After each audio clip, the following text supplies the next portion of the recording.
নবী জিজ্ঞাসা করেন মরণকে কত কাছে মনে করেন? একজন সাহাবী বলেন, ইয়া রাসূলুল্লাহ, আমি ফজরের নামাজ পড়িয়া ভয় পাই জোহরের নামাজ আদায় করতে পারবো কিনা, এর মাঝে আজরাইল চলেন।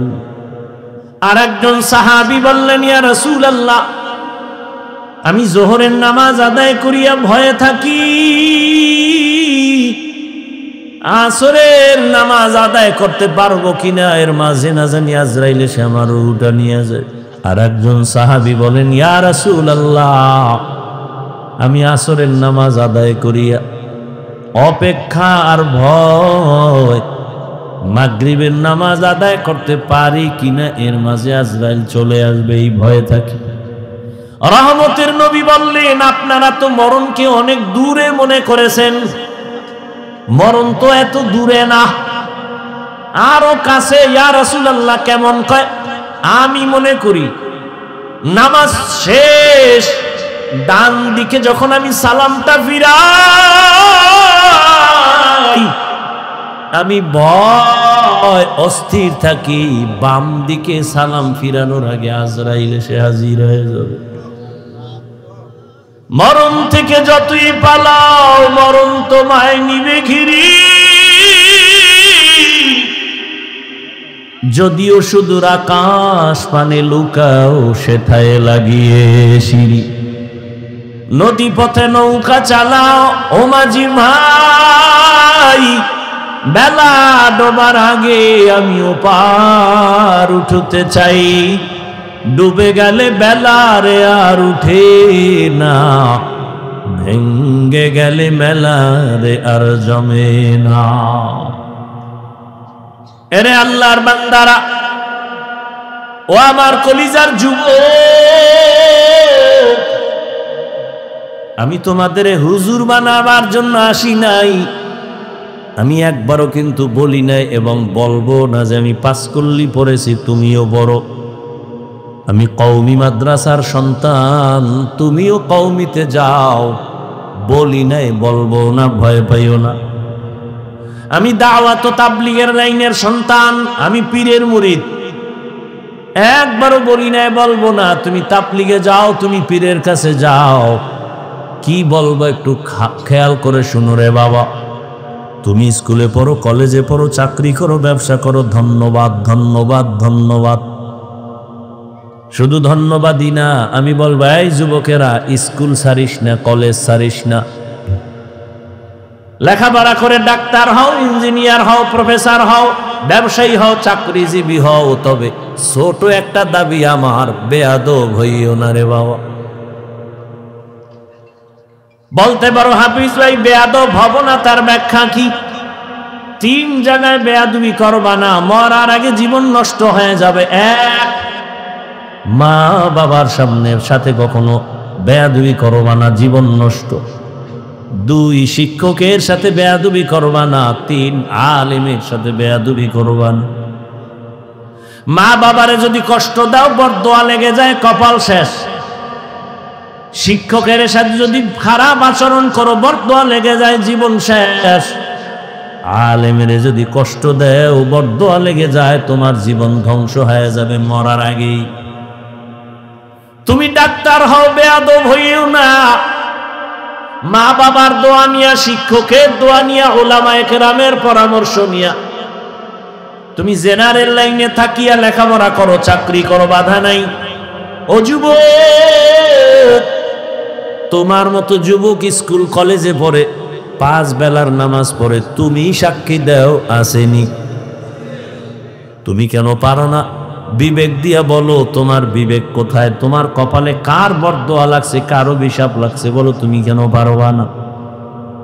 তোমার মতো জেনারেল লাইনের মানুষটা র্যাব, আর্মি, পুলিশ, বিডিআরের চাকরি করে, ডাক্তার, প্রফেসর, ইঞ্জিনিয়ার, ব্যবসায়ী, চাকরিজীবী, 5 বেলার নামাজ পড়ে, তুমি কেন পারো না? তোমার মতো যুবক জেনারেল লাইনে থাকিয়াও গাড়ি চালায়, নামাজ ছাড়ে না, নদীর মধ্যে মাছ ধরে, নামাজ ছাড়ে না, কৃষি কাজ করে, নামাজ বাদ দেয় না, বলো তুমি কেন পারো না? কার বরদোয়া জানি লাগছে, তাড়াতাড়ি ক্ষমা নিয়ে নাও। মা বাবার চোখের পানি আর দোয়া ছাড়া জীবনে তোমার সফলতা আসবে না রে বাবা। কারণ এই মা বাবার চোখের পানি তোমার আমার জীবনের সফলতার কারণ। মদিনাতুল মুনাওয়ারা থেকে একজন আল্লাহর প্রিয় বান্দা আসছে ভারতের জমিনে কালেমার দাওয়াত নিয়া। এই পর্দার আড়ালের আম্মা জানেরা একটু খেয়াল করে শুনবেন, মদিনাতুল মুনাওয়ারা থেকে রাসূলের আশিক চলে আসছে ভারতে কালেমার দাওয়াত দেওয়ার জন্য। ভারতে ঘুরিয়া ঘুরিয়া দাওয়াত দেন, দিতে দিতে এই পরিমাণ বিধর্মী কালেমাওয়ালা হয়ে গেছেন। কেউ বলেন 90, আরো বেশি লক্ষ বিধর্মী তার হাতে কালেমাওয়ালা হয়ে গেছে।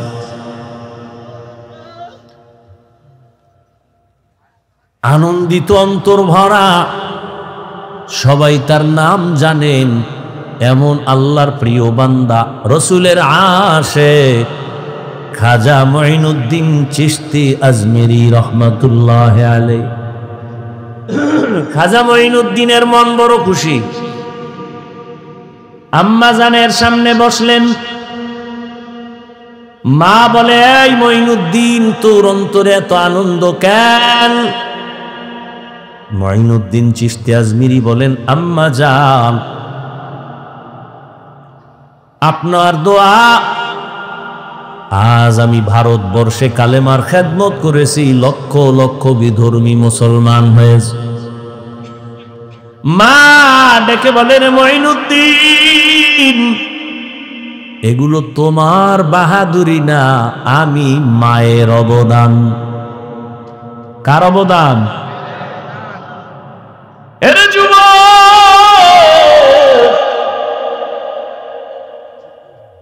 কুয়াকাটা বঙ্গোপসাগর থেকে এক ধাক্কা দিয়া নোয়াখালীর চেয়ারে বসাইছেন আমার আল্লাহ। আমার মা বাবার চোখের পানি, আমার কোনো বাহাদুরি নেই। যেই আল্লাহ চেয়ারে বসান, ওই আল্লাহ যদি বেজার হয় চেয়ার থেকে ফালাইয়াও দিতে পারে। এই কারণেই তো জান্নাতের টিকিট পাইয়াও আবু বকর নামাজে কান্নার আওয়াজ। রহমতের নবী সাহাবায়ে কেরামদের সাথে বললেন, ও সাহাবারা, মরণ এত দূরে না, মরণ আরো কাছে। মঈনুদ্দিনের মা বলে, এই খাজা মঈনুদ্দিন, এই অবদান আমি মায়ের। মঈনুদ্দিন চিশতি বলেন, মা বলো তোমার কি অবদান? ও পর্দার আড়ালের আম্মা জানেরা, নিজের সম্মান যদি নিজে ধরে রাখতে না পারেন, কেউ দুনিয়ায় দিতে পারবে না। আপনাদের তো আল্লাহ সম্মানিত করেছেন, আপনারা নবীদের মা, সাহাবায়ে কেরামদের মা, আপনারা তো আয়েশা রাদিয়াল্লাহু আনহার মতোই নারী। এ দুনিয়ায় যত ভালো ভালো সন্তান আসছে, মা আপনাদের অবদানের কারণে। মঈনুদ্দিনের মা চোখের পানি ছেড়ে কাঁদেন আর বলেন, ও মঈনুদ্দিন, আমার গর্ভে যখন তুই আসছো, আল্লাহর কসম আমি ও দিন থেকে এক রাতও ঘুমাই নাই। আমি রাতের গভীরে সিজদায় পড়ে কান্না করতাম আর দোয়া করতাম, হে মালিক,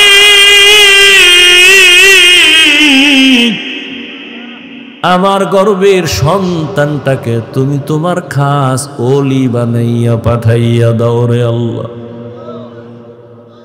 মায়ের দোয়া কত দামি রে যুবক। মা দোয়া করলে আর সে আজিমের দরজা দিয়া চলে যায়।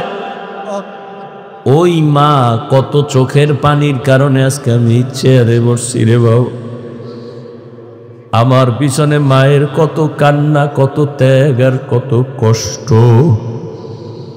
এরে সন্তানেরা যদি বুঝদি, চামড়া খুলিয়া জুতা বানায় দিতি, মায়ের সাথে বেয়াদবি করতি না রে বাবা। মা, আমি যেদিন দুনিয়াতে আসছি রে যুবক, তুমি যেদিন দুনিয়াতে আসছো, প্রসাব বেদনায় মা পাগল। মা, যেই মায়ের কণ্ঠ ঘরের বাইরে যায় না, কিন্তু আমি দুনিয়াতে আসার সময় মায়ের এত ব্যথা বেদনার চিৎকারের আওয়াজ বাইরের পাশের বাড়ির মা বোনরা ঘুমাইতে পারে নাই। আমার দাদি নানি মায়ের ঠান্ডা করে বুঝায়, মা কাঁদে আর বলে মনে হয় মরিয়াই যাব, 7 আসমান আমার মাথায় চেপে আছে।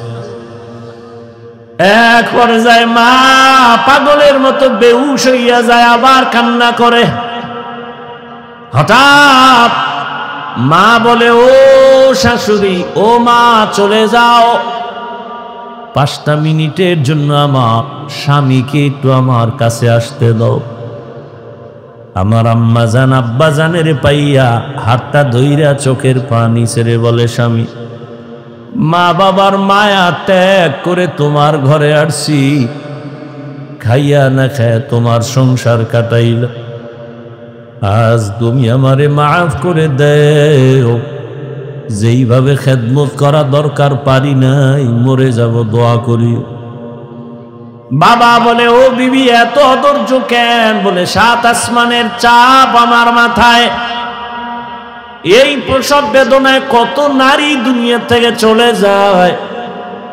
ও স্বামী, আমিও বাঁচবো না, দোয়া করিও।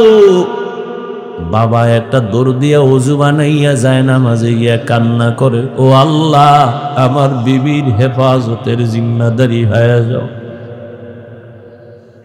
এরে সন্তানেরা, খাজা মঈনুদ্দিনের মা কান্না করে আর বলে, রে মঈনুদ্দিন, রাতের গভীরে যায় নামাজে চোখের পানি, এক রাতও আমি কান্না ছাড়া কাটাইতাম না। ওই টাইম তো বড় আরামে আল্লাহর সাথে কথা বলার নির্জন টাইম।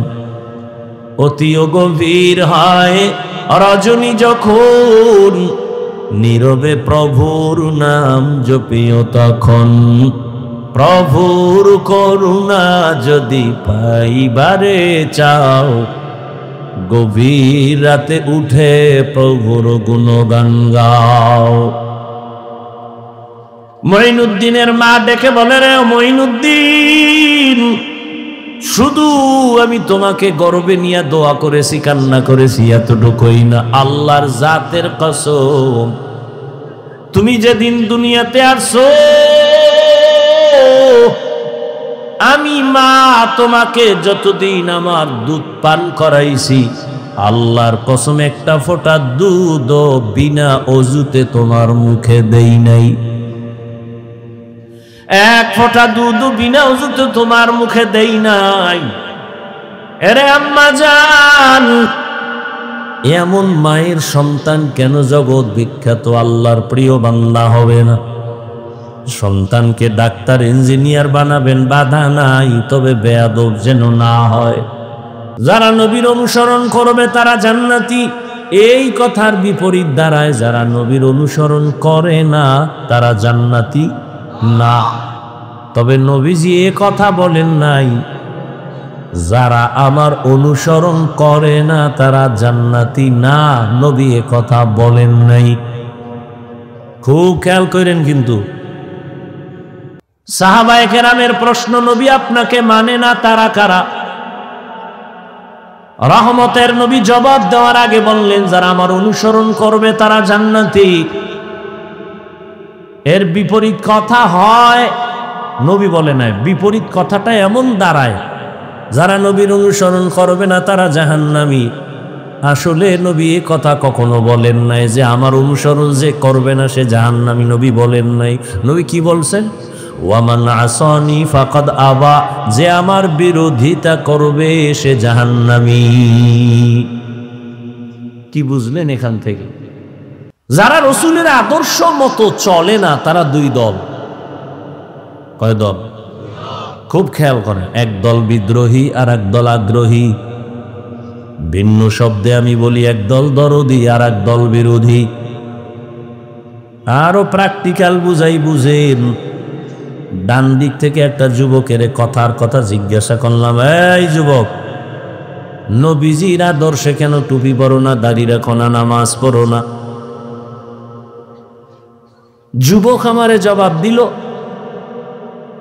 নবীর আদর্শে নামাজ পড়া দরকার, টুপি পরা দরকার, পারি না, দোয়া কইরেন হুজুর, চেষ্টা করব। কি বুঝলেন? বিরোধী না দরদি? খুব খেয়াল করে। বাম দিক থেকে একটা যুবকের জিজ্ঞাসা করলাম, যুবক, নবীজির আদর্শে কেন দাঁড়িয়ে রাখো না, নামাজ আদায় করো না? আমার কথাটা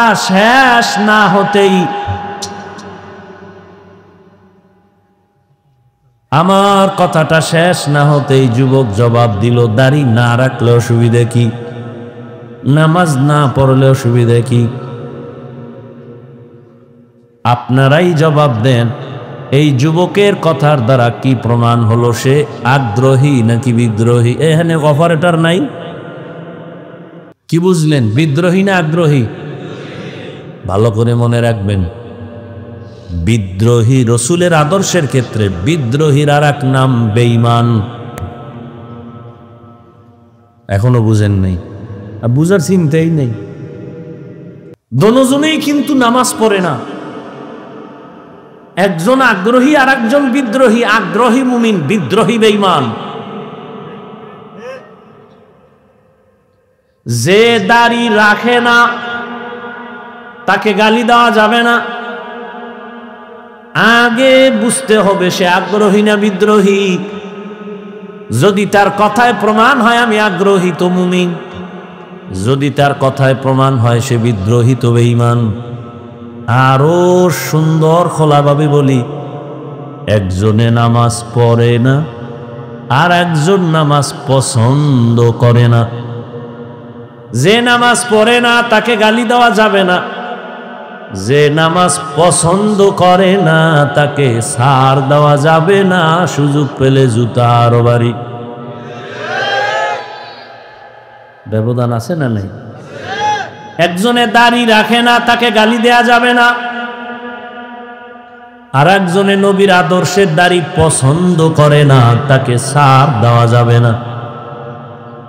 একজনে কোরআনের আইনে রাজনীতি করে না তাকে গালি দেওয়া যাবে না, আর একজনে আল্লাহর কোরআনের বর্ণিত রাজনীতি পছন্দ করে না তাকে ছাড় দেওয়া যাবে না।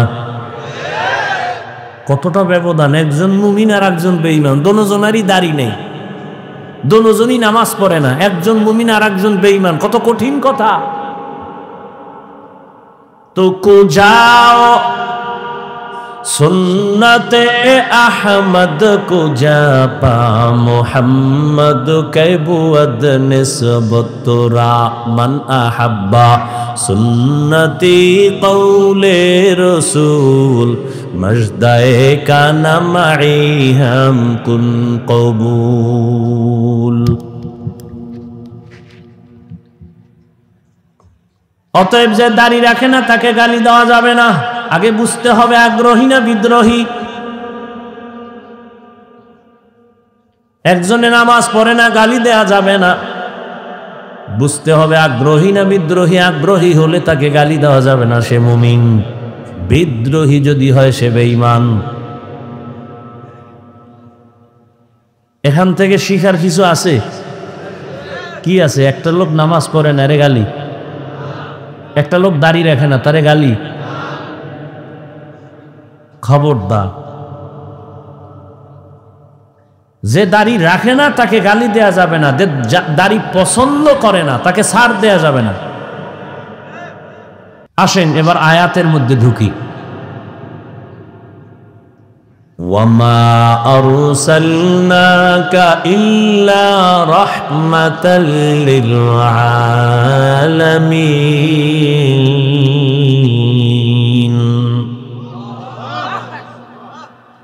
তরজমা করেছি,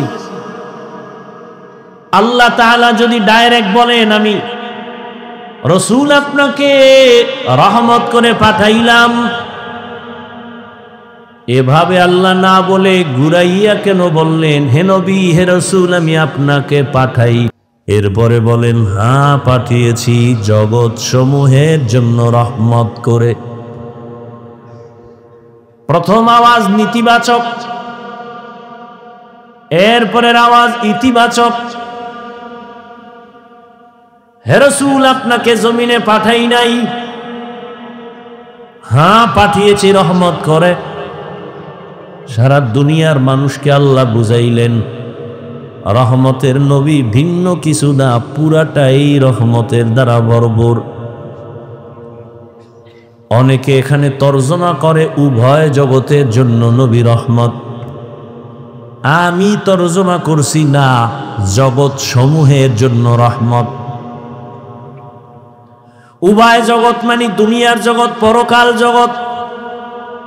আসলে তো জগৎ এই দুইটাই না, অনেক জগৎ। রুহের একটা জগৎ আলাদা, মায়ের গর্ভের একটা জগৎ আলাদা, দুনিয়ার একটা জগৎ আলাদা, আলমে বরজখ কবর জগৎ আলাদা, হাসরের ময়দানের এক জগৎ আলাদা, জান্নাত ও জাহান্নামের ভেতরের জগৎ আলাদা।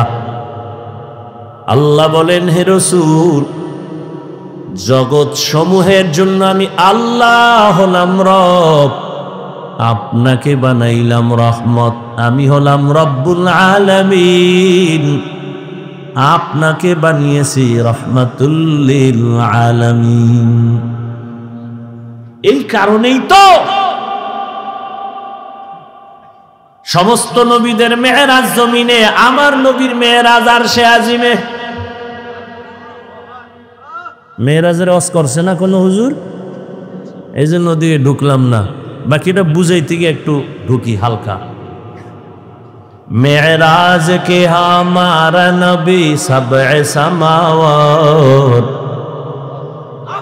मेराज के हमारा नबी सबअ समावात नहीं भूला वहाँ नबी हम गुनाहगार उम्मत, नहीं भूला वहाँ नबी हम गुनाहगार उम्मत। ओ भाई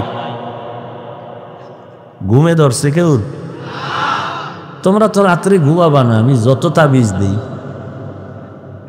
মোবাইলে ঘুম লয়ে গেছে, আমি হুজুরের দাও লয়ে গেছে, তোমার দাও লয়ে গেছে। কেমন ষড়যন্ত্র! তুমি নাচ গান দেখবা, হুজুরে তো দেখবে না। না, বেঈমানের বাচ্চাগুলো পাগল হয়ে গেছে, হুজুরগু কেমনে এর মধ্যে ঢুকান যায়। বহু মোরাকাবা করছে, কঠিন মোরাকাবা। মোরাকাবা কইরা বের করছে, এই হুজুরগু যদি একটু ফান্দে ফালায় রাখা যায়, ছলে বলে কৌলে কৌশলে এরা ডাইরেক্ট গুনাহ করবে না, এমন ভাবে আটকায়া দাও যে গুনাহ করবে না। এর মধ্যে দিয়ে এমন ভাবে আটকায় দাও যে গুনার ভেতরে চলতে থাকবে, টেরও পাবে না। কেমনে কেমনে হুজুরকে আটকাবি? ইউসুফ জুলাইখার নাটক বাইর কর, নমরুদ আর ইব্রাহিমের নাটক, ফেরাউন মুসার নাটক বাইর কর। বাইর করে এবার হুজুর গদি কোনো বাদ্যযন্ত্র নাই, হুজুর বইয়া বইয়া নাটক দেখে। এই কি দেখেন? আজান দিছি? না না না, খারাপ কিছু না। কি কই? যে ইউসুফ জুলাইখার নাটক পর্ব 6। তার কাছে এটা গুনাহ না, কিন্তু দিক দিয়া তার আজান হইছে খবর নাই, একামত চলতেছে খবর নাই। একটু 5 মিনিট আছে বাকি, শেষ করে যাই, নাহলে ইদার মেয়েরা চলবে আবার নামাজে গিয়া। হ্যাঁ গিয়া 6 নাম্বার ইউসুফ জুলাইখার পর্ব চলবে, নামাজের ভিতরে মেয়েরাজ।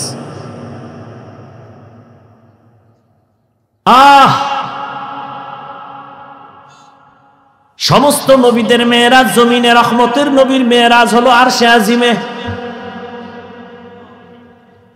সমস্ত নবী রাসূলদের মেরাজ হলো ইমতিহান, রহমতের নবীর মেরাজ হলো ইনআম।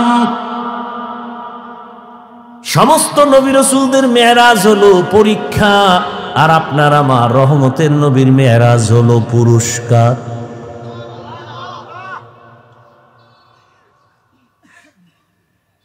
সমস্ত নবীদের মেরাজ পরীক্ষা, আমার নবীর মেরাজ হলো পুরস্কার। সমস্ত নবীদের মেরাজ কেন জমিনে, আমার নবীর মেরাজ কেন আরশে আজিমে? সব নবী রাসূলদের নবুয়তের সীমানা জমিনে, রহমতের নবীর নবুয়তের সীমানা শুধু জমিন না, আরশে আজিম। ওয়ার্ডের মিম্বর সাহেবের সীমানা একটা ওয়ার্ড নিয়া মিম্বর খালি চক্কর লাগায়, ওয়ার্ডের কি হালাত। অন্য ওয়ার্ডে গেলে আর এক মিম্বর কয় তুমি আমার দিয়ে চোখ দাও কেন, তোমার খবর লও। চেয়ারম্যান সাহেব আর একটু বাইরে ঘুরে, কেউ তোমার এত পেরেশানি কেন, কয় তুমি এক ওয়ার্ড নিয়ে আসো, আমি পুরো ইউনিয়নের জিম্মেদারি নিয়ে আসি, আমি সব ঘুরে ঘুরে মানুষের খোঁজ নেই। আবার মন্ত্রী সাহেবের পুরা এরিয়া হলো দেশ নিয়া, উনি দেশের নিয়া ভাবে খবর নেয়। সরকার প্রধানের এই চিন্তা, মেম্বারের চিন্তা আমার ওয়ার্ডের কি হালাত, চেয়ারম্যানের চিন্তা আমার ইউনিয়নের কি হালাত, এমপির চিন্তা আমার থানার আসনের কি হালাত, সরকারের চিন্তা হলো গোটা দেশের কি হালাত। মুসা নবীর নবুয়তের এরিয়া এতটুকু, সে এতটুকু নিয়ে ভাবেন। ঈসা নবীর নবুয়তের এরিয়া যতটুকু, ওই অতটুকু এরিয়া নিয়ে ভাবেন। আল্লাহর নবীরে নবুয়তের এরিয়া দিছেন সব জমিন, এরপরে লৌহ কলম আরশে আজিম। আল্লাহ কয় নবী এবার আসেন, আপনার নবুয়তের শেষ সীমানাটাও দেখে নেন। সমস্ত নবীদের মেরাজ হলো পরীক্ষামূলক। ইউনুস নবীর আমার আল্লাহ মাছের পেটে ঢুকাইয়া পরীক্ষা নিলেন। মেরাজ, মেরাজ মানে উরুজ থেকে মেরাজ, উরুজ মানে সম্মানের লাইনে উপরে যাওয়া। এটা আবার দুই প্রকার, জাহিরি বাতিনি। মেরাজ দুই প্রকার, জাহিরি বাতিনি। সমস্ত নবীদের মেরাজ আল্লাহ আমার আপনার নবীরে জাহিরি এবং বাতিনি দুটোটা মেরাজ দান করলেন। জাহিরি ভাবে সম্মানের লাইনে উপরে যাওয়া, বাতিনি ভাবে সম্মান উপরে উঠা। বাতিনি ভাবে কেমন বলে, একই দস্তারখানের মধ্যে সব নবী সাহাবারা বসা, তবে নবীর মর্যাদা বেশি। ময়দানে সব একাকার হয়ে পড়ছেন, একই সাথে বসা, তবে কোরআনওয়ালা আলেমের মূল্য বেশি। মসজিদের মধ্যে সব মুসল্লিরা বসা, তবে ইমামের মর্যাদা বেশি। এই উরুজ হলো জাহিরি। বাতিনি আর জাহিরি হলো আল্লাহ তাআলা সম্মানের লাইনে নিয়ে যাইতেছেন রহমতের নবীরে আসমান ভেদ করে আরশে আজিমে। এই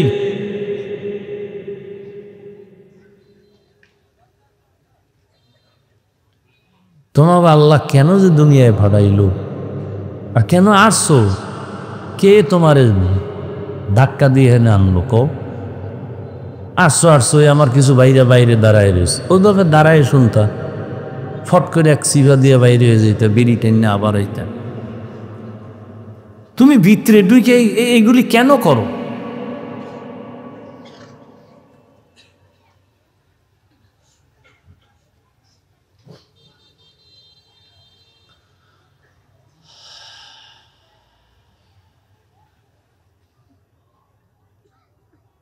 ইব্রাহিম আলাইহিস সালামকে আল্লাহ আগুনের মধ্যে ফালাইয়া পরীক্ষা নিলেন মেরাজ। হাদিসে পাকে রহমতের নবী বলেন, আল্লাহ যদি কারো মর্যাদা বাড়াতে চান, কিন্তু মর্যাদা বাড়ানোর জন্য যেই পরিমাণ মেডিসিন লাগবে আমল, বান্দার ওই পরিমাণ আমল নাই, তবে আল্লাহ সিদ্ধান্ত নিছেন তার মর্যাদা বাড়াবেনই। সিদ্ধান্ত হয়ে গেছে, কিন্তু তার বাড়ানোর যে মেডিসিন লাগে আমল, এটা নাই। রহমতের নবী বলেন, তখন আল্লাহ তাকে কঠিন পরীক্ষায় ফালাইয়া ধৈর্য দাঁড়াইয়া এরপরে মর্যাদা বাড়ায় না। ইব্রাহিম নবীকে আগুনের মধ্যে ফালায় কঠিন পরীক্ষা।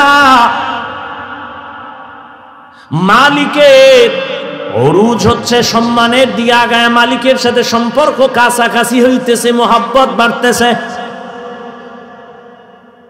মালিক তাকে সম্মানের সাথে উপরে নিতেছেন, আল্লাহর কাছে ডাকতেছেন, এরে বান্দা, তুমি যদিও জমিনে সবার সাথে মিলে আছো, তবে তোমার কলবের তাআল্লুক আমার আরশে আজিমের সাথে হয়ে আছে। তুমি খানা খাইতেছো, আমরা সবাই খানা খাই, কিন্তু আল্লাহর প্রিয় বান্দা খানার মধ্যে আমার মালিকের সাথে কথা বলে। খানা খায় খায় খায় খায়, এর মধ্যে আমার আল্লাহ পায়ে ডাক দেয়, দেয় না? খানা খায় বিসমিল্লাহ ছাড়া বলে না। লাকাল হামদু ওয়া লাকাশ শুকর, মাওলার সাথে কথা চলতেছে। ওরজ ইসমাইল নবীর সাথে আল্লাহ মেরাজ দিলেন, উরুজ দিলেন, সম্মান বাড়ালেন, ছুরির নিচে ঢুকাইয়া পরীক্ষায় ফালায় কয় এবার তোমার উরুজ হবে। জাকারিয়া আলাইহিস সালামের গলায় ছুরি লাগাইয়া আল্লাহ উরুজ দেখায় দিলেন, মেরাজ।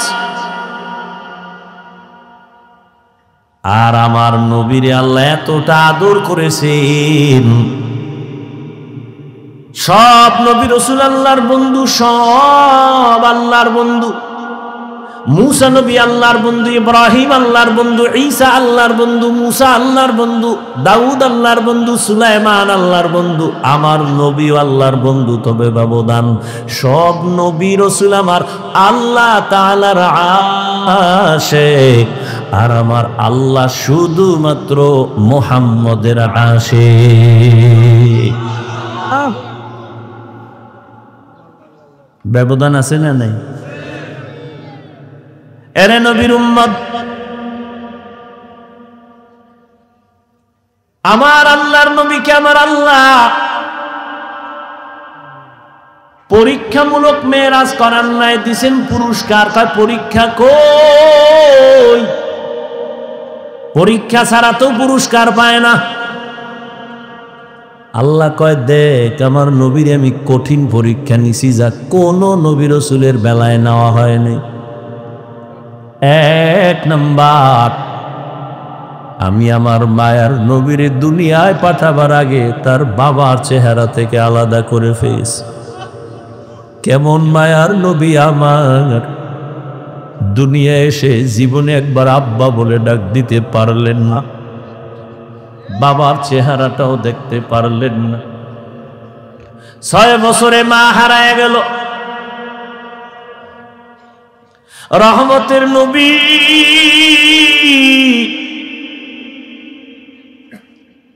ছয় বছরে অবস্থা মা আমেনার মরণ এসে গেল।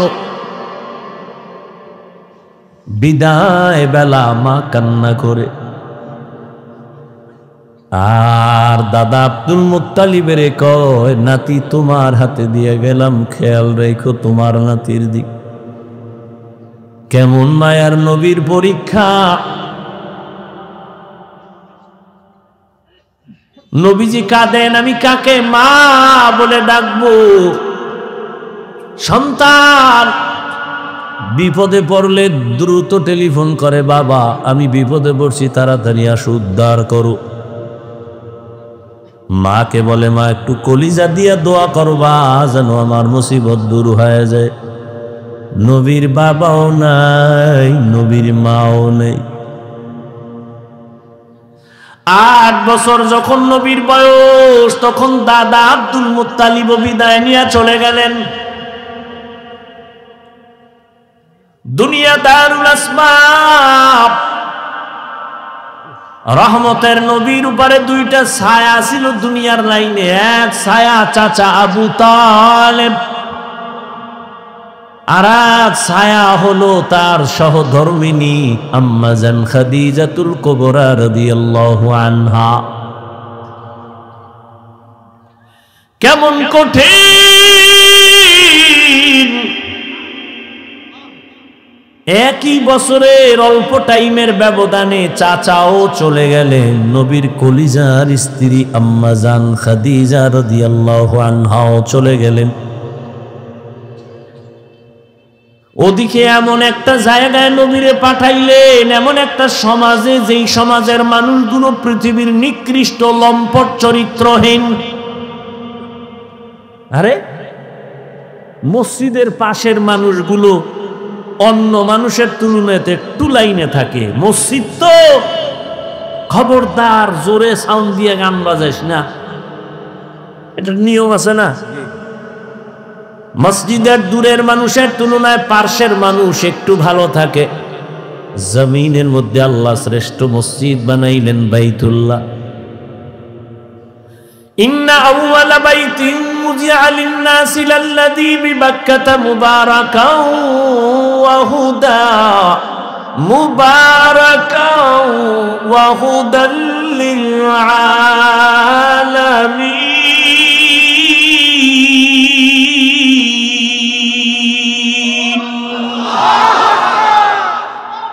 পৃথিবীর শ্রেষ্ঠ ঘর বাইতুল্লাহ।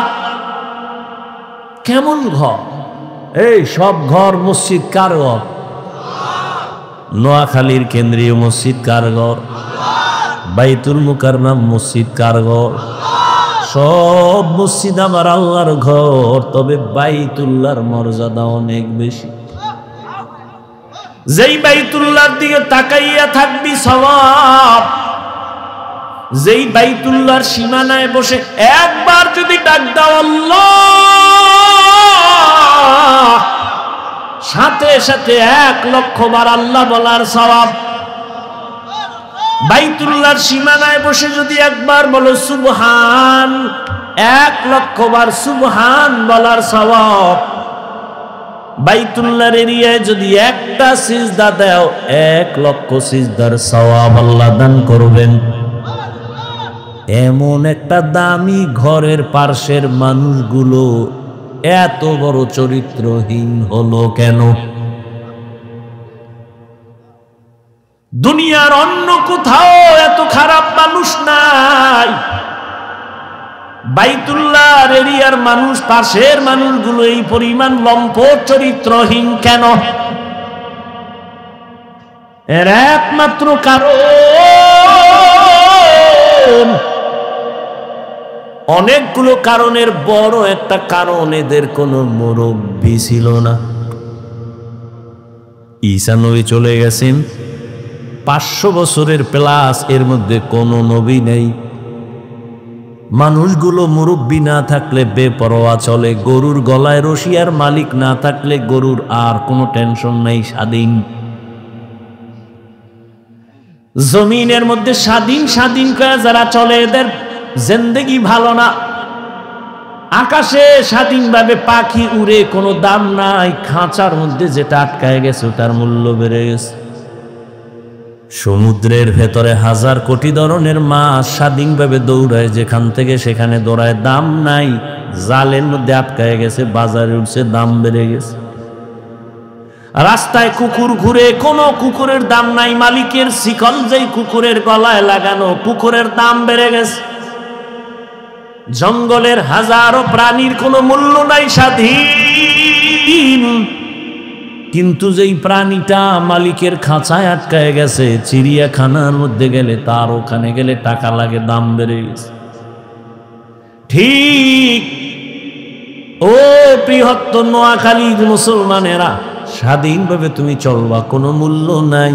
কালেমার রশি গলায় লাগায় রসুলের তরিকায় আলেমরে মাইনা চলবা, তোমার দাম এতটাই বাড়বে, নূরের সৃষ্টি ফেরেশতার থেকেও বেশি। ভাইরা আমার, বাইতুল্লাহর মানুষ খারাপ কেন? কি নাই? কোনো মুরব্বী নাই, কোনো আল্লাহর নবীও আসেন নাই। যখনই মুরব্বী হইয়া রহমতের নবী আসলেন, রহমতের নবী যখন আইসা উম্মতের সুন্দর আদর্শের দাওয়াত দিলেন, মানুষগুলো সেই চরিত্রহীন মানুষ এতটা দামি হয়ে গেল, আল্লাহ বলেন জিবরাইল লিস্টি নিয়ে রহমতের নবীরে দেও, এই লিস্টিতে যাদের নাম আছে সবাই বিনা হিসাবে জান্নাতি।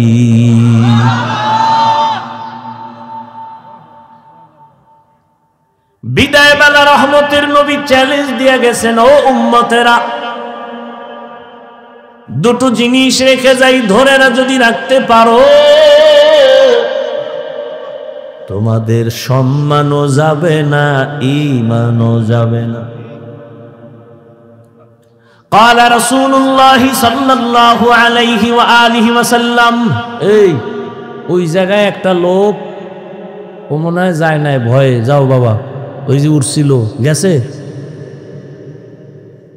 না আবার বেজার লাগাই সব নষ্ট করো না তোমার সমস্যা থাকলে যাও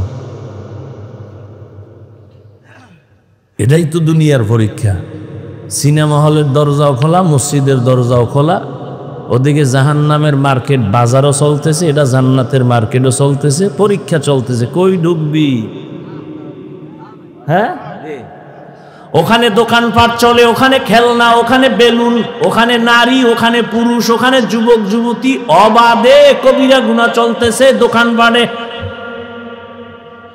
চলে না এখানে জান্নাতের বয়ান চলতেছে ওখানে জাহান্নামের বাজার মিলেইছে ওয়াজ উপলক্ষে জাহান্নামের বাজার না ওটাও জান্নাতের বাজার যদি তাই হয় তাহলে ওয়াজ উপলক্ষে দরকার কি বাজারের দুই একটা খানা দানার দোকান থাকতে পারে দূরের মানুষ আসবে ক্ষুধা লাগবে খাবে খেলনার দোকান কেন বেলুনের দোকান কেন সেখানে আবার এমন দোকান কেন বেপর্দা নারী ঢুকবে পুরুষ ঢুকবে এই কবিরা গুনার দায়ভার কে নেবে বলে গেলাম এখানে না সারা দেশের হালাত বড় খারাপ ওই যে শুরুতেই বলেছিলাম বলবে হুজুর বাদ দাও আকাম বাদ দেওয়া যাবে না ওয়াজে আসছে বেলুন কিনছে বেলুন প্লাস্টিকের মাছ মোনাজাতের পরে কান্দে লইয়া ঝুলায় ঝুলায় বাড়ি যাবে ম্যাডাম কইবে ওয়াজেরতে কি পাইছো বলে বেলুন মোনাজাতে কবুল হয়ে গেছে নিয়েছি হাসো হাসো কেন তারও কিন্তু কারণ আছে ১৫০০ বছর আগে নবী বলে গেছেন লা ঈমানা লিমান লা হায়া আলা যাদের লজ্জা নাই ওদের ঈমান নাই পাগলের কোনো লজ্জা আসেনি এজন্য হাসে আবার কান্দে আবার দৌড় দেয় অথচ আমি এখানে এতক্ষণ পর্যন্ত যতটা কথা বলছি একটাও হাসির কথা বলি নাই আল্লাহ হেদায়েত দান করুন আল্লাহ আমারে করুন আপনাকে হেদায়েত লাগলে আপনারা চাইয়া লই নিজের জন্যই বেতাল অবস্থায় আছে ভাইরা আমার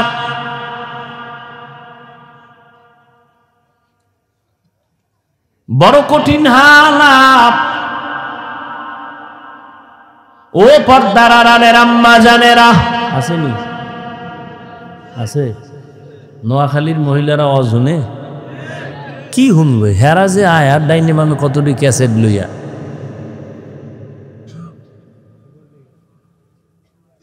প্যান্ডেলে বয়ে শুধু গল্প বছরের একদিন পাইছি সমাবেশ আর কবে হবে বুঝান একটু কাছে আইও খবর নেই ভালো কথা কইব না কইব তোর স্বামী বিদেশ নি কয় কি হালাত না ভালোই এরকম আজীবন থাকলি বালা গল্প করতে করতে বয়ান কি হলো খবর নাই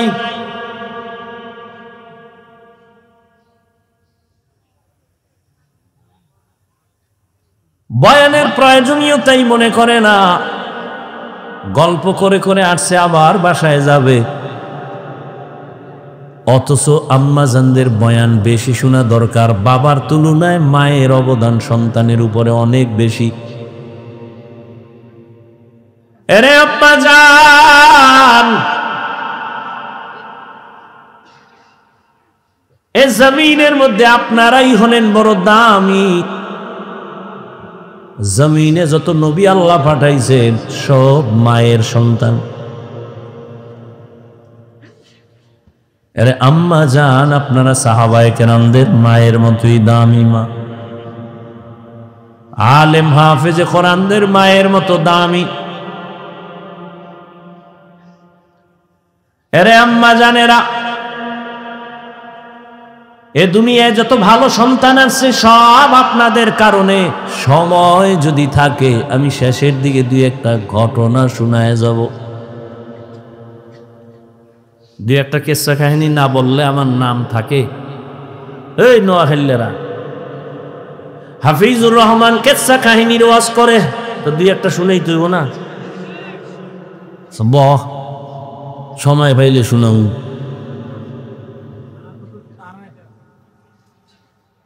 তবে শুনিয়া রাখিস রে নোয়াখালীর যুবক,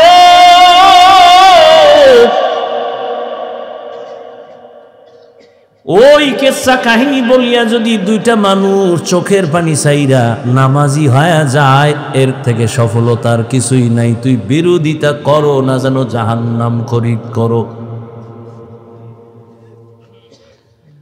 আর একটা কথা বলে যাই, পারলে মনে রাখিস, জাহেল কোরআন হাদিস সম্পর্কে কি বুঝবি? তোর কলবটা নষ্ট হয়ে গেছে। নিজের গুনার দিয়ে তাকাও না, অন্যের ভালো সহ্য করতে পারো না। চোখ নষ্ট, কলিজা নষ্ট, অন্তর নষ্ট।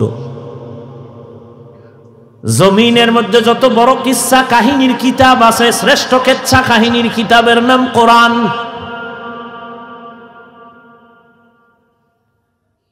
জমিনে সর্বশ্রেষ্ঠ কিচ্ছা কাহিনীর দ্বিতীয় কিতাব হাদিস। এবার ওই জাহেলদেরকে বুঝাবার জন্য একটু আমাকে ওলামায়ে কেরাম একটু আমাকে সায় দেন, একটু সাহস দেন। ওই জাহেলরা দেখো কোরআন হাদিসের মধ্যে কিচ্ছা আছে না নাই? আছে। ওলামায়ে কেরাম বলবেন, এই তোরা কোরআন বুঝো না, তোরা বকবক করো। আলেমরা বলবে আসেনি। বলেন, কোরআন শরীফের মধ্যে হাতির কেচ্ছা আসেনি, সাপের কেচ্ছা আসেনি, ব্যাঙের কেচ্ছা আসেনি, বাঘের কেচ্ছা আসেনি, পিঁপড়ার কেচ্ছা আসেনি, মশা মাছির কেচ্ছা আসেনি? তো এই জাহেলগুলো কি বলে কেচ্ছা কাহিনী নেই? বরং আমি যদি বলি, সময় নাই, 2000 আয়াত আছে শুধু কেচ্ছা কাহিনী, কেচ্ছা কাহিনী, কেচ্ছা কাহিনী। কয় হাজার আয়াত? 2000। সময় নেই, দিছে তাফসিরুল কোরআন মাহফিল। 1-1.5 ঘন্টা কি হবে? টানা এক বক্তাকে 2-3 দিন দিলে তো এবার একটা বিষয়ের উপরে আলোচনা করলে এবার কিছু বোঝা যায়। 13টা আয়াত পড়ে তরজমা বলা, এর নাম তাফসির না। এটা তাফসির নামের ভণ্ডামি। আমি না নোয়াখালী আইলে বলি, সাইজ করি নোয়াখালী লাগে এই কথা কইয়া যে বাংলাদেশের আলেমগো তাফসির শিখাইয়া গেছে। তাফসির কি, কেন, কিভাবে শিখায় গেছে এ নোয়াখালীর রত্ন হাবিবুল্লাহ মিসবাহ রহমাতুল্লাহ। কি বুঝো তাফসিরে? কি বুঝো? বিসমিল্লাহর বা নিয়ে আলোচনা করলে 3 দিন চলে যাবে। কি বুঝো তাফসিরে? বয়ে বয়ে গুনো কলম দিয়ে কয়টা আয়াত কইছে না? কে শিখাইছে তাফসির? ইউটিউবে থাকতে পারে মিসবাহ রহমতুল্লাহ আলাইহ, এর বয়ান বুঝতে হলেও কিছু জ্ঞান নিয়ে বসা লাগে, নাহলে বুঝবেও না। ভিজিটিং কার্ডে মুফাসসির লিখতে লজ্জা লাগে না তো? আর 1000 কাট করতে 300-400 টাকা লাগে, তো মুফাসসির লেখলে আর সমস্যা? মুফাসসিরে কোরআন সময়ের আলোড়ন সৃষ্টিকারী বক্তা, যে বক্তা হের কার্ডে লেখে, কেসা বেহায়া, কপাল কেমন পড়া পড়ছে। নিজের প্রশংসা নিজে করে, মুফাসসিরে কোরআন। আর আমার নামে মাওলানা না লেখলে আল্লাহ সাক্ষী আমি খুশি, আল্লামা লেখলে তোর দইরে ফেলে, আল্লামা লেখছো কাজ।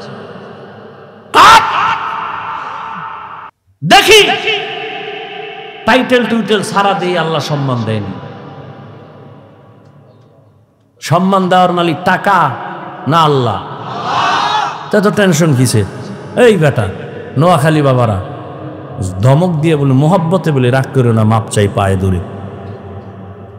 তোমরাই তো বলো হাফিজুর রহমানের এলেম নাই, কিছু নাই, আইসো কেন? তো প্রশ্ন তোমাকে করবো, আসছো কেন?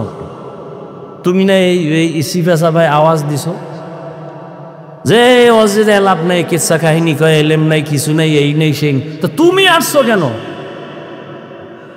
আল্লাহুম্মা মারহামনি বিতারকিল মাআসি, আল্লাহুম্মা মারহামনি বিতারকিল মাআসি। আল্লাহুম্মা আরহামনি বিতরকিল মাআসি। কি যুবকরা কিসসা শুনবি? সোনাবন্ধের গান গাই না আমরা, ওই কিসসা বলি যা শুনলে মানুষের দিল নরম হয়, চোখে বানিয়ে আসে। আমরা সোনাবন্ধের গান গাই না। জিন্দগি মে বন্দগি তু করনা হে, जिंदगी में बंदगी तू करना है, जिंदगी बे बंदगी शर्मिंदा है, जिंदगी बे बंदगी शर्मिंदा है। यहाँ हम सब मुसाफिर दिल ना लगा, अहले दिल की नजर से रूह करता जा, शाह दौलत सब फकीर गर नेक ने है, शाह दौलत सब फकीर गर नेक ने है, जिंदगी में बंदगी तू करना है, जिंदगी में बंदगी तू करना है, जिंदगी बे बंदगी शर्मिंदा है, जिंदगी बे बंदगी शर्मिंदा है।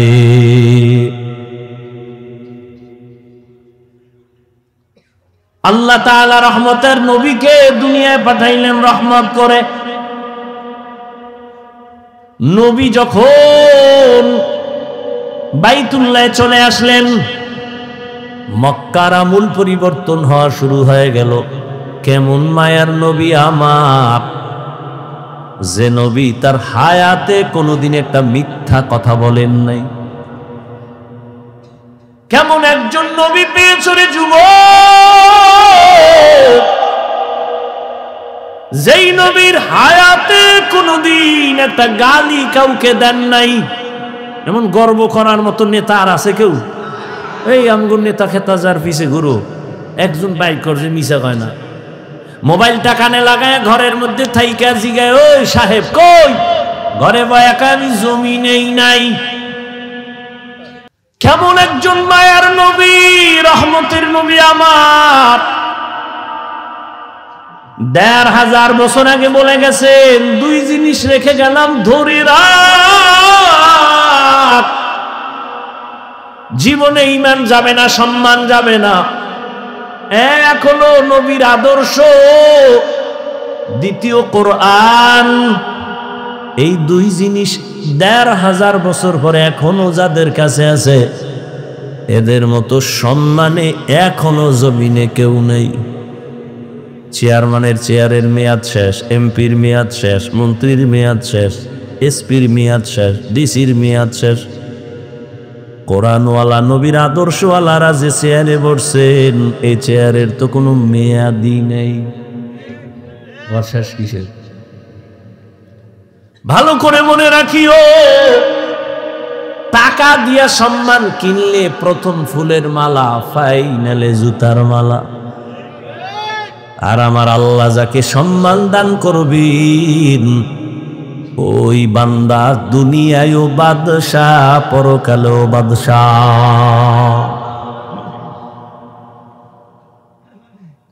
এরে নবীর আশিক, কেমন একজন নবী আল্লাহ আমাদের দান করেছেন, যে রহমতের নবী জীবনে গালি দিবেন দূরের কথা, হাজারো গালি শুনছেন, একটা গালির জবাবও দেন নাই। আরো আশ্চর্য কথা, কেমন মায়ার নবী আমার, জীবনে কোনো দিন মায়ার নবী চোখ মোবারক দুইটা গরম করে কারো দিকে তাকান নাই,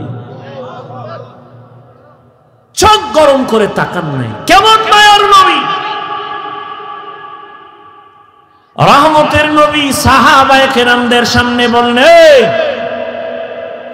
তোমরা মরণের কত কাছে মনে করো, আপনাদের ধৈর্য যাইতেছে শেষ হইয়া। শুরুতে না বলছি বয়ান কি এটা এলেম আমলের বাহাদুরিতে করা যায়?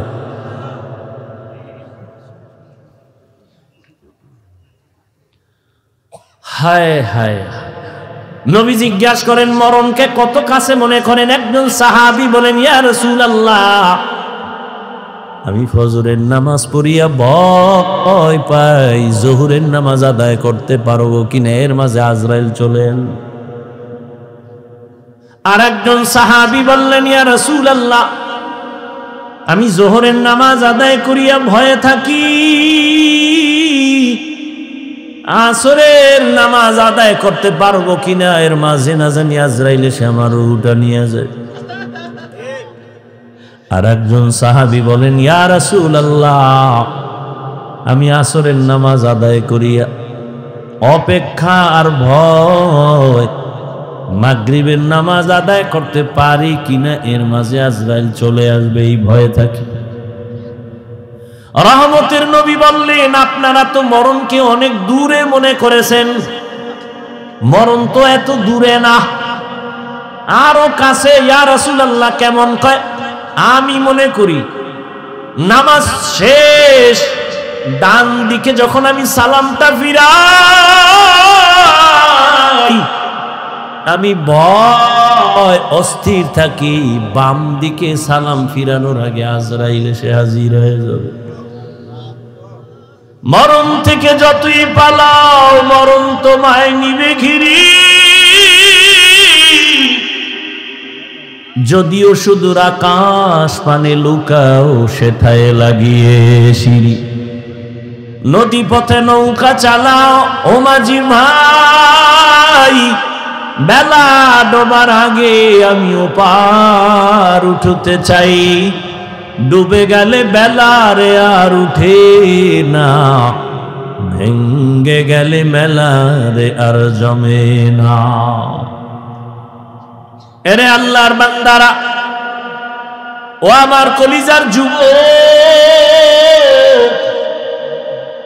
আমি তোমাদের হুজুর বানাবার জন্য আসি নাই, আমি একবারও কিন্তু বলি নাই এবং বলবো না যে আমি পাঁচকল্লি পড়েছি তুমিও বড়, আমি কওমি মাদ্রাসার সন্তান তুমিও কওমিতে যাও, বলি নাই, বলবো না, ভয় পাইও না।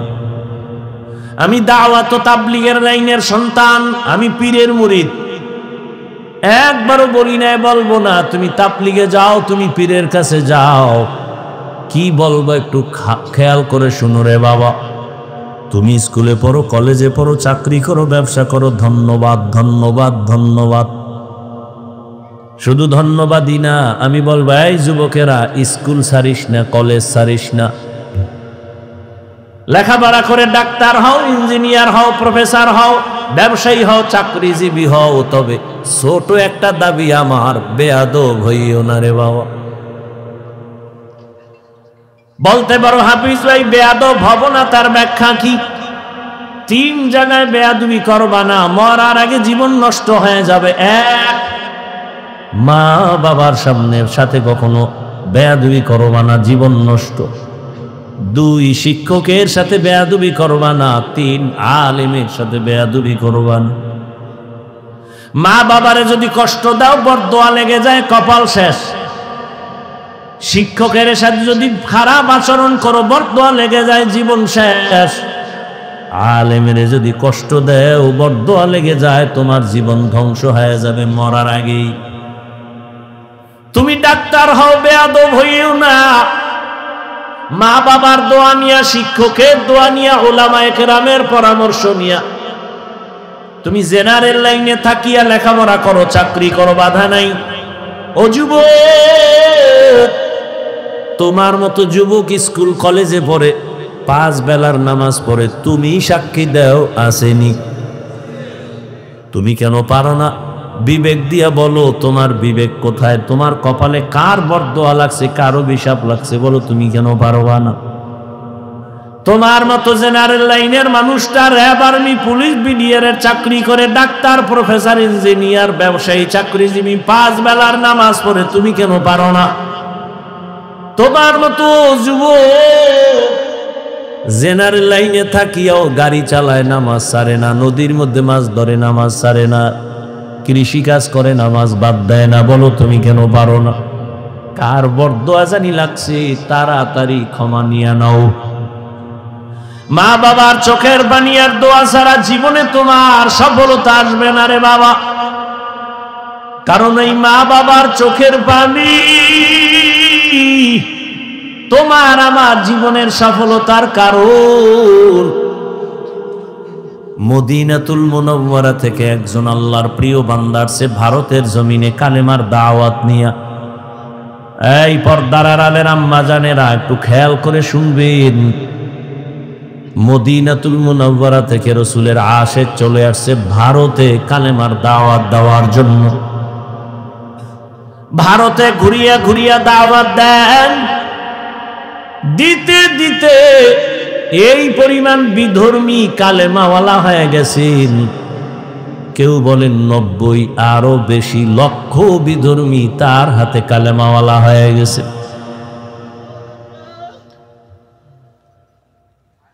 আনন্দিত অন্তর ভরা, সবাই তার নাম জানেন। এমন আল্লাহর প্রিয় বান্দা রাসূলের আশিক খাজা মঈনুদ্দিন চিশতি আজমেরি রহমাতুল্লাহ আলাইহি। খাজা মঈনুদ্দিনের মন বড় খুশি। আম্মা জানের সামনে বসলেন। মা বলে, এই মঈনুদ্দিন, তোর অন্তরে এত আনন্দ কেন? মঈনুদ্দিন চিশতি আজমেরি বলেন, আম্মা জান, আপনার দোয়া আজ আমি ভারতবর্ষে কালেমার খেদমত করেছি, লক্ষ লক্ষ বিধর্মী মুসলমান হয়েছে। মা ডেকে বলেন, মঈনুদ্দিন, এগুলো তোমার বাহাদুরি না, আমি মায়ের অবদান। কার অবদান? এর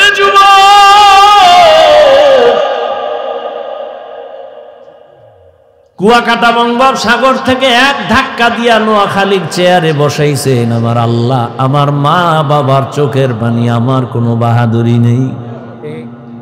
যেই আল্লাহ চেয়ারে বসান, ওই আল্লাহ যদি বেজার হয় চেয়ার থেকে ফালাইয়াও দিতে পারে। এই কারণেই তো জান্নাতের টিকিট পাইয়াও আবু বকর নামাজে কান্নার আওয়াজ। রহমতের নবী সাহাবায়ে কেরামদের সাথে বললেন, ও সাহাবারা, মরণ এত দূরে না, মরণ আরো কাছে। মঈনুদ্দিনের মা বলে, এই খাজা মঈনুদ্দিন, এই অবদান আমি মায়ের। মঈনুদ্দিন চিশতি বলেন, মা বলো তোমার কি অবদান? ও পর্দার আড়ালের আম্মা জানেরা,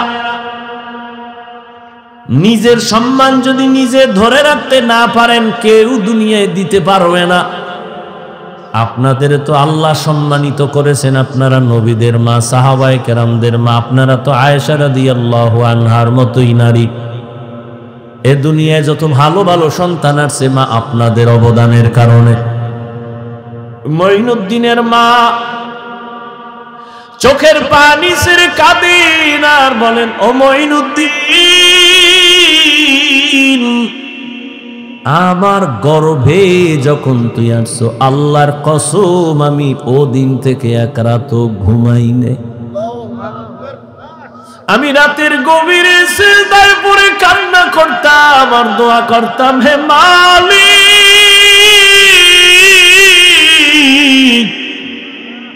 আমার গর্ভের সন্তানটাকে তুমি তোমার খাস ওলি বানাইয়া পাঠাইয়া দাও রে আল্লাহ। মায়ের দোয়া কত দামি রে যুবক। মা দোয়া করলে আর সে আজিমের দরজা দিয়া চলে যায়। ওই মা কত চোখের পানির কারণে আজকে আমি চেয়ারে বসছি রে বাবু। আমার পিছনে মায়ের কত কান্না, কত ত্যাগ আর কত কষ্ট। এরে সন্তানেরা যদি বুঝদি, চামড়া খুলিয়া জুতা বানায় দিতি, মায়ের সাথে বেয়াদবি করতি না রে বাবা। মা আমি যেদিন দুনিয়াতে আসছি যুবক, তুমি যেদিন দুনিয়াতে আসছো প্রসাব বেদনায় মা পাগল। মা যেই মায়ের কণ্ঠ ঘরের বাইরে যায় না, কিন্তু আমি দুনিয়াতে আসার সময় মায়ের এত ব্যথা বেদনার চিৎকারের আওয়াজ বাইরের পাশের বাড়ির মা বোনরা ঘুমাইতে পারে নাই। আমার দাদি নানি মায়ের ঠান্ডা করে বুঝায়, মা কাঁদে আর বলে মনে হয় মরিয়াই যাব, 7 আসমান আমার মাথায় চেপে। এক পর্যায়ে মা পাগলের মতো বেহুশ হইয়া যায়, আবার কান্না করে। হঠাৎ মা বলে, ও শাশুড়ি, ও মা চলে যাও, 5টা মিনিটের জন্য আমার স্বামীকে একটু আমার কাছে আসতে দাও। আমার আম্মা জান আব্বা জানের পাইয়া হাতটা ধইরা চোখের পানি ছেড়ে বলে, স্বামী, মা বাবার মায়া ত্যাগ করে তোমার ঘরে আসছি, খাইয়া না খায় তোমার সংসার কাটাইল, আজ তুমি আমারে মাফ করে দেও। যেইভাবে খেদমত করা দরকার পারি নাই, মরে যাব, দোয়া করি। বাবা বলে, ও বিবি এত অধৈর্য কেন? বলে 7 আসমানের চাপ আমার মাথায়। এই প্রসব বেদনায় কত নারী দুনিয়া থেকে চলে যায়। ও স্বামী, আমিও বাঁচবো না, দোয়া করিও। বাবা একটা দৌড় দিয়া ওযু বানাইয়া যায় না, মাঝে গিয়া কান্না করে, ও আল্লাহ, আমার বিবির হেফাজতের জিম্মাদারি হয়ে যাও। এরে সন্তানেরা, খাজা মঈনুদ্দিনের মা কান্না করে আর বলে, রে মঈনুদ্দিন, রাতের গভীরে যায় নামাজে চোখের পানি, এক রাতও আমি কান্না ছাড়া কাটাইতাম না। ওই টাইম তো বড় আরামের আল্লাহর সাথে কথা বলার নির্জন টাইম। অতিও গভীর হয় রজনী যখন, নীরবে প্রভুর নাম জপিও তখন। প্রভুর করুণা যদি পাইবারে চাও, গভীর রাতে উঠে প্রভুর গুণগান গাও। মঈনুদ্দিনের মা ডেকে বলে, রে মঈনুদ্দিন, শুধু আমি তোমাকে গর্বে নিয়ে দোয়া করেছি, কান্না করেছি, এতটুকুই না, আল্লাহর জাতের কসম, তুমি যেদিন দুনিয়াতে আসছো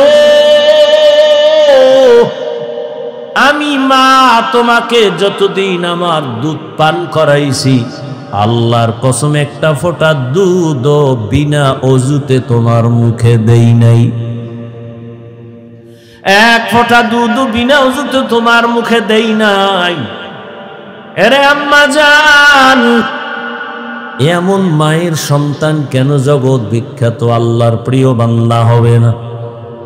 সন্তানকে ডাক্তার ইঞ্জিনিয়ার বানাবেন, বাধা নাই, তবে বেয়াদব যেন না হয়। 5 ওয়াক্ত নামাজি ব্যবহার দিয়া যেন মানুষের দোয়া নিতে পারে, আলেমদের নেক দোয়া নিতে পারে, এমন একটা সন্তান রেখে যাবেন। ও আমার কলিজার যুবক বাবারা, কয়দিন দুনিয়ায় বাহাদুরি করবা? তোমার আমার চোখের সামনে কত যুবক চলে গেল। করোনার ভেতরে যুবকের লাশ, গাড়ির নিচে, পানির নিচে, ঘুমের বিছানায় যুবকের লাশ। আল্লাহর কাছে তওবা করো, জীবনে তো কম নামাজ ছাড়লা না, দাড়ি কাটলা না, বেপরদায় কম চললা না, আর কত হায়াত আর বাকি কত।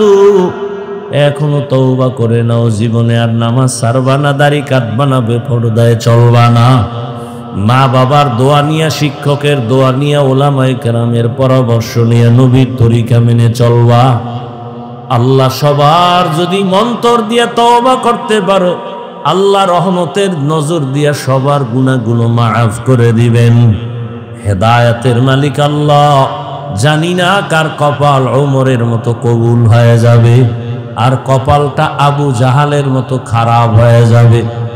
কে যেন এত বয়ান শুনিয়াও দিল নরম হবে না, কান্না আসবে না, তওবার নিয়ত করবে না, আবার ওমরের মতো কপালওয়ালা না জানি গুনার কথা স্মরণ করে চোখের পানি ছেড়ে কান্না করে তওবা করবে, আর আবার আল্লাহকে ডাক দিবে, আল্লাহ জীবনে তো কম নামাজ সারি নাই, আর নামাজ সারবো না, দাড়ি কাটবো না, বেপরদায় চলবো না। এরকম ওমরের মতো মেজাজ নিয়ে যদি তওবার নিয়ত অন্তরে জমা করতে পারো রে বাবা, হায়াতের মালিক আল্লাহ, ইজ্জতের মালিক আল্লাহ, রিজিকের মালিক আল্লাহ, ওই আল্লাহর মোহাব্বত নিয়া, মা বাবার দোয়া নিয়া, শিক্ষকের দোয়া নিয়া, ওলামায়ে কেরামের পরামর্শ নিয়া চলবা নবীর তরিকায়। জীবনে আর নামাজ ছাড়বা না। তওবা করার খাঁটি নিয়ত যদি হয়, দুটো হাত আমার আল্লাহকে দেখাইয়া দাও।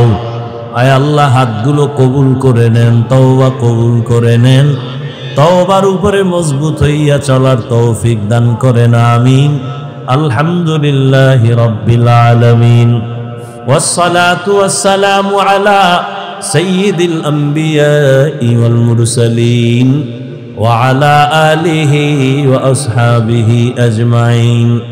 ইয়া আরহামার রাহিমিন, ইয়া আরহামার রাহিমিন, ইয়া আরহামার রাহিমিন, রব্বিরহামহুমা